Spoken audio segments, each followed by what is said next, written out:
Subtracting fractions with like denominators. If you have not learned how to add fractions with like denominators, first off, it means that you're just now starting to work on this stuff, but make sure you go to your teacher for the link to the video. I thought about finding some way to do that, but again, if you've been doing your homework, you should know how, if you've been doing your work, you should know how to add fractions at this point, but again, subtracting is the same. You just subtract instead.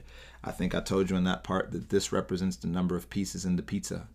So you have 9 out of the 13 pieces of pizza, and someone took two of those pieces of yours, and it leaves you with 7 out of the 13.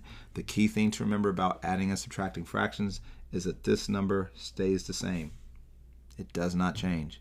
You have to have a common denominator, which again, we'll see more difficult problems coming with this later. You have to have a common denominator, but the denominator does not change when you add or subtract. Again, if you had 5 out of 9, minus 4 over 9, you now have 1 over 9. Or I had 5 out of the 9 pieces and I gave away 4 out of the 9 pieces, I now have 1 of the 9 pieces. The bottom number does not change. 4 sevenths minus 2 sevenths, I have 4 out of 7, and I lost 2 out of 7. I now have 4 minus 2, which is 2 out of 7. The bottom number does not change. So just make sure you have that down, and again, practice it. Everything that you're learning in here is a skill that you should have learned a long time ago.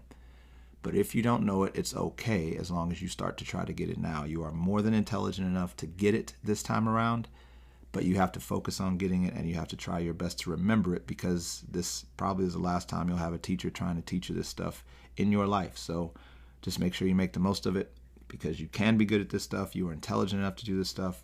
Let's make it happen. So if you're still having problems, please talk to your teacher. If I am your teacher, then talk to me.